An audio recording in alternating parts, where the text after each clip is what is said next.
اور جس پر وہ والا و شیدا ہے وہ جلال الدین رومی ہے، جن کی مثنوی کو انہوں نے ہست قرآن در زبان پہلوی لکھا ہے۔ رومی کے لیے انہوں نے فارسی اور اردو میں متعدد اشعار لکھے ہیں۔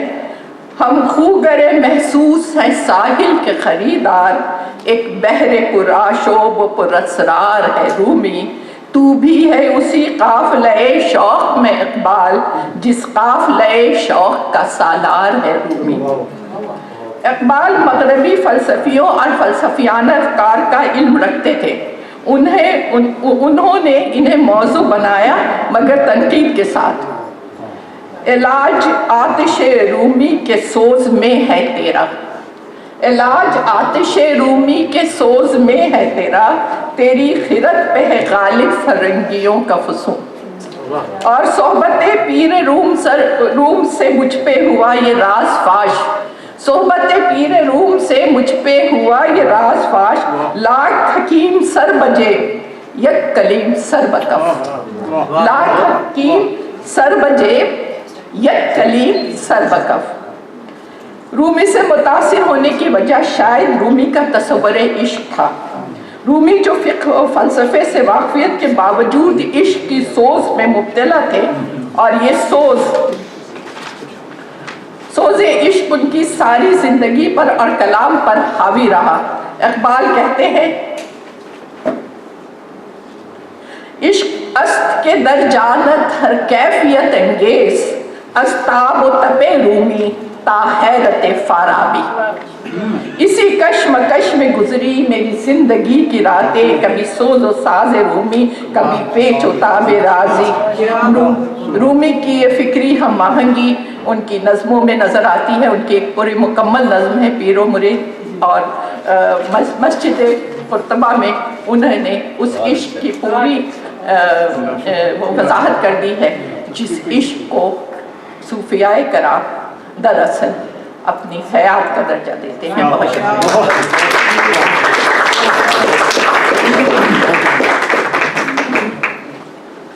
جی بہت شکریہ، بہت ہی فکر افروز۔ اب میں گزارش کروں گا جناب خلیل الرحمان سے کہ وہ اسٹیج پہ تشریف لائیں۔ بہت ہی خوبصورت مقرر اور علم کا ایک بہتا دریا مجھے امید ہے کہ آپ محسوس ہوں گے۔ جی پلیز ویلکم۔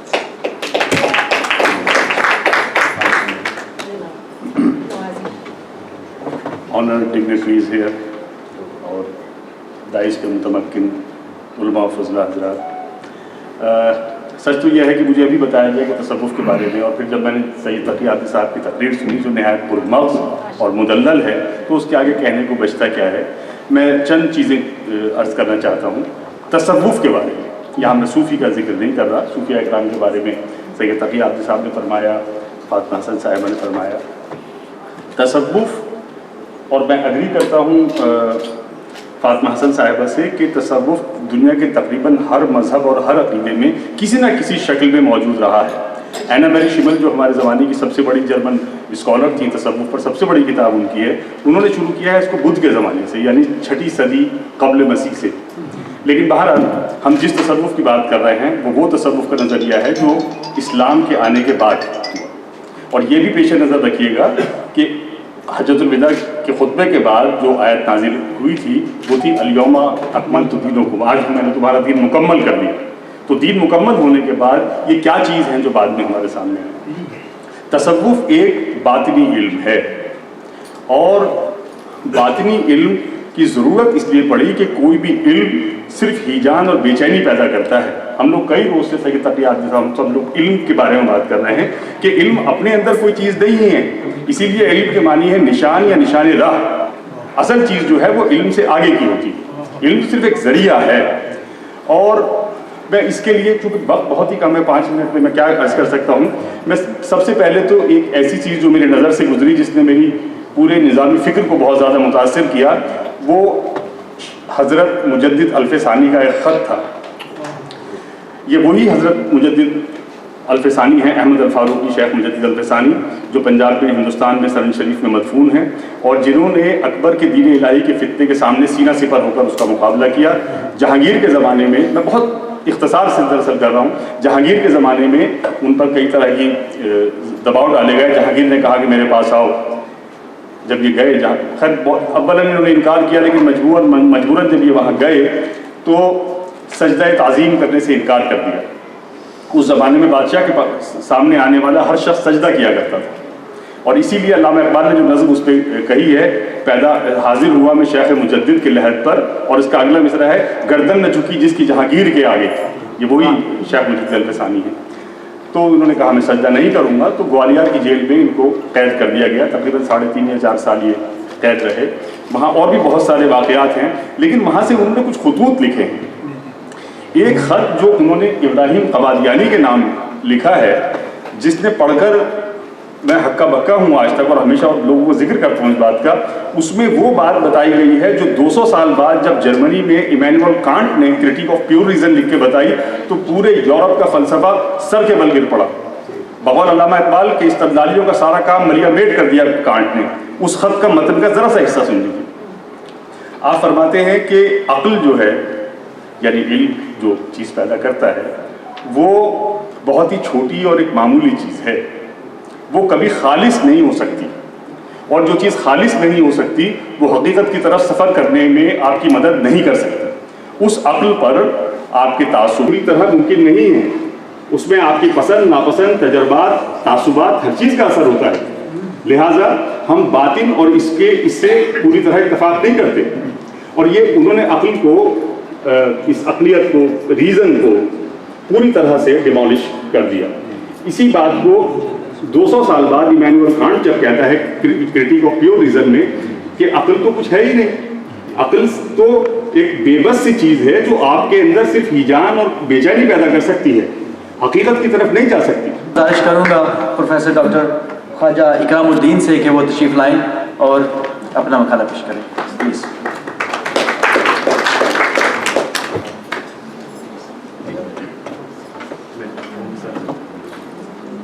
بسم اللہ الرحمن الرحیم. السلام علیکم ورحمۃ اللہ وبرکاتہ.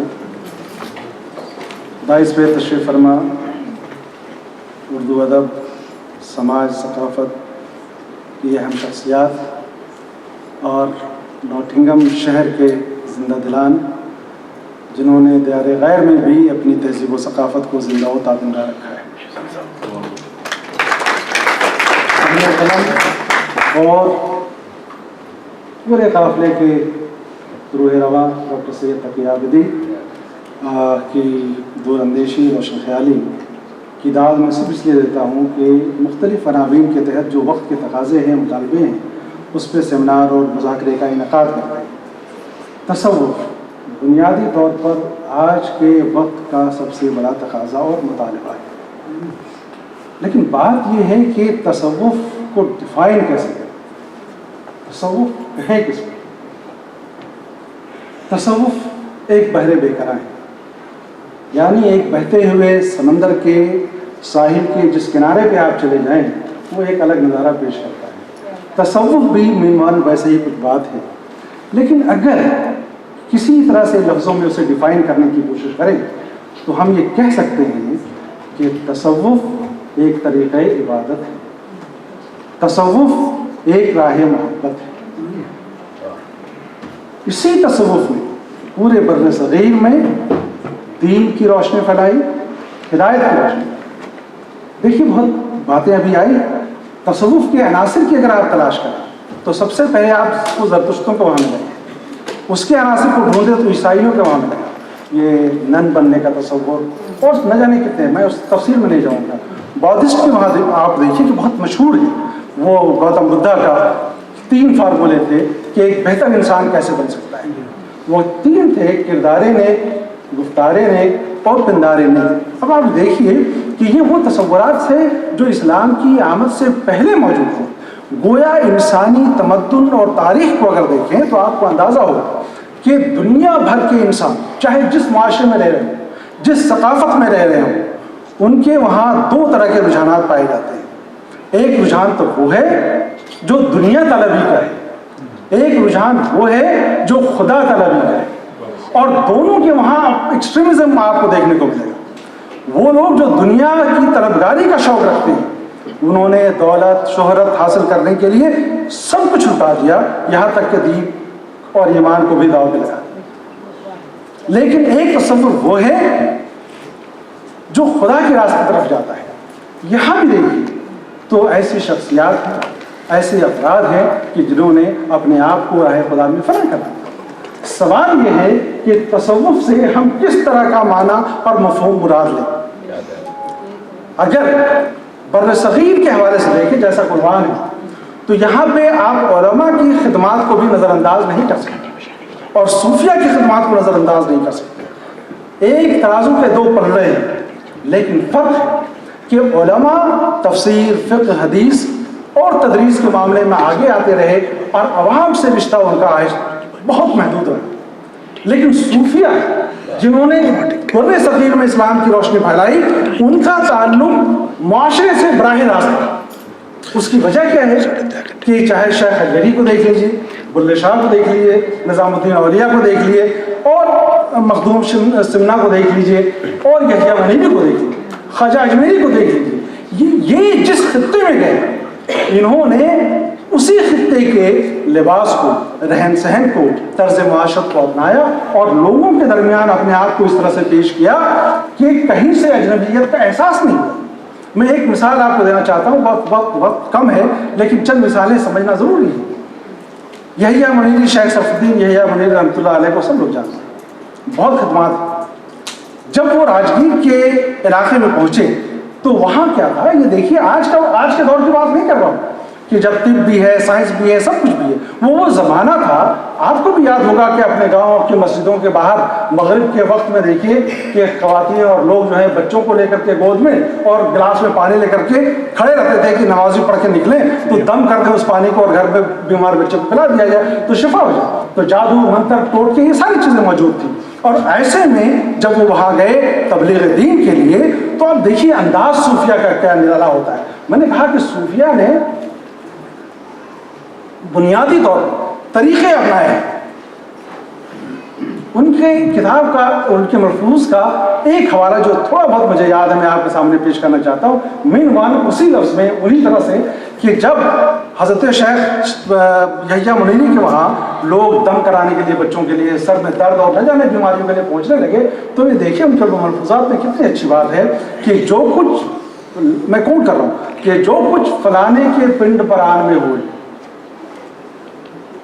جو کچھ فلانے کے پنڈ پران میں ہوئے، کیے کا کرائے کا، بھیجے کا بھجائے کا، آہر کا پوکھر کا، اندھیاری کا اجیالی کا، کیے کا کرائے کا، دیو ڈانو بھوت پریت راکشت سب دور ہوئے بحق لا الہ الا اللہ محمد رسول اللہ۔ اب یہ دیکھیے کہ یہ بات کیا کر کے انہیں تو صرف دم کر دینا تھا بسم اللہ پڑھ کر کے، قرآن کی آیتوں میں اتنا ہے سب کچھ، لیکن انہوں نے صرف دم نہیں کیا بلکہ ان باتوں کو انہوں نے کہا زور سے۔ اس کے پیچھے مقصد کیا تھا؟ اس کے پس منظر یہ تھا کہ ان کی نفسیات کو سمجھنا، یعنی ان کی نفسیات کی تسکین کرنا، اور نفسیات کی تسکین کرتے ہوئے جب یہ بات کہی انہوں نے تو لگا کہ اگر کسی نے کچھ کر بھی دیا ہو جادو ٹونا تب بھی دور ہو گیا، کہیں لانگ دیا ہو، آپ سب کو معلوم ہے، ہم سب جن علاقوں سے آتے ہیں کہ ٹوٹکے کیے جاتے ہیں سڑکوں پہ کہ کوئی چلا جائے تو اس پہ جادو کا اثر ہو جائے، تو کہتے ہیں سب کچھ دور ہوئے بحق لا الہ الا اللہ محمد رسول اللہ۔ لیکن ایک بات میں ایک اور بتانا چاہتا ہوں، خواجہ اجمیری کا ذکر بہت اچھی بات آپ نے کہی، لیکن ایک چھوٹا سا جملہ خواجہ اجمیری کا آپ سنیں تو آپ کو حیرت ہے۔ انسان کیا ہے؟ جس نے چاند پر کمنڈل ڈال دی؟ انسان کیا ہے؟ کہ جس نے دنیا کے فاصلوں کو سمیٹ دیا، نہ جانے کیسے کیسے کرشمے کیے۔ لیکن خواجہ اجمیری نے کہا کہ انسان کی سب سے بڑی کرامت یہ ہے، اس لفظ کو غور کرو، کرامت کا لفظ استعمال کیا، کرشمے کا لفظ استعمال نہیں کیا۔ اور آپ جانتے ہیں کہ معجزہ کس کو کہتے ہیں، کرامت کس کو کہتے ہیں۔ تو حضرت خواجہ اجمیری نے یہ کہا کہ انسان کی سب سے بڑی کرامت یہ ہے کہ وہ انسان بن جائے۔ اب آپ دیکھیں کہ ایک جملہ ہے حضرت خواجہ اجمیری کا، وہ یہ کہتے ہیں کہ انسان کی سب سے بڑی کرامت یہ ہے کہ وہ انسان بن جائے۔ اور آج کیا معاملہ ہے کہ آج کا معاملہ یہ ہے کہ سب کچھ تو ہے، سب کچھ ہمارے پاس ہے، لیکن انسان نہیں۔ اور جب انسان نہیں ہوگا تو آپ یہ دیکھیں کہ مولانا روم کے مثنوی میں ایک قصے کا ذکر ہے۔ کہ انسان اور جانوروں میں ایک صفت ایسی ہے کہ جس کی بنیاد پر میں جانوروں کو کہتا ہوں کہ وہ انسان سے افضل ہے۔ اب دیکھیے ذرا غور کریے حکمت کیا ہے۔ حکمت یہ ہے کہ اگر کوئی کتا چاہے وہ لاہور کا ہو یا دلی کا ہو یا ناٹنگم کا ہو، کوئی کوا چاہے ناٹنگم کا ہو لندن کا ہو، اس کی صفت ایک رہے گی، لیکن انسان اس کی خصلت نہیں بدلتی جانوروں کی پرندوں۔ لیکن انسان کا معاملہ یہ ہے کہ ایک انسان کے اندر آپ درندہ بھی دیکھ سکتے ہو، ایک انسان کے اندر وحشی بھی دیکھ سکتے ہو، یعنی انسانوں کے اندر ایک لومڑی کی جیسی چالاکی شاطر پنا بھی دیکھ سکتے ہو۔ یعنی انسان اپنی عادتیں بدلتا جاتا ہے، خصلتیں بدلتا جاتا ہے، چہرے بدلتا جاتا ہے، اور یہ چہرہ بدلنا دراصل معاشرے کو خراب ہو برباد کرنے کے برابر ہے۔ تو گویا انسان کی تو صرف ایک شرشت تھی، اور وہ شرشت کیا تھی؟ صرف انسانیت، صرف محبت، لیکن اس نے اتنی خصلتیں بدلی کہ وہ جانوروں سے بھی بدتر ہو۔ اب ذرا سا ایک بات اور غور کریں کہ آج کے انسان میں نہ جانے کتنی خوبیاں ہیں، لیکن جو ایک خوبی نہیں ملتی ہے وہ کون سی خوبی ہے؟ وہ خوبی یہ ہے کہ وہ اس کے اندر انسانیت نہیں ہے۔ لیکن آپ صوفیہ کے دربار میں آ جائیں تب آپ کو یہاں مل جائے گا کہ انسان کیسے بنا سکتے ہیں۔ اور صوفیہ نے کیا کہا؟ انسان کو انسان بنانے کے لیے عشق کی رموز اور نکات سے آگاہ ہے۔ اب دیکھیے اللہ کے دربار میں جب ہم اور آپ جائیں گے تو یہ تو نہیں پوچھا جائے گا کہ آپ کون سے آفیسر تھے، آپ کہاں کے پروفیسر تھے، آپ کہاں کے انجینئر تھے۔ وہاں تو اللہ تبارک و تعالیٰ بالکل قرآن مجید میں صاف کہہ رہا ہے اِنَّ أَكْرَمَكُمْ عِندَ اللَّهِ أَتْقَاكُمْ۔ صرف یہی ہے نا کہ خدا بندے قدوس کے دربار میں وہی بہتر ہے جو انسان کے اعتبار سے بہتر ہے۔ میں سمجھ رہا ہوں کہ وقت بہت کم ہے، حالانکہ اس طرح سے باتیں نہیں ہو سکتی، لیکن عشق کے حوالے سے 2-3 باتیں آپ سے کرنا ضروری ہے۔ دیکھیے عشق صوفیہ کا وہ عشق نہیں ہے جسے ہم اور آپ عشق کرتے ہیں۔ خسرو کا وہ شعر سنیے کہ خسرو دریا پریم کا الٹی وہاں کا دھار۔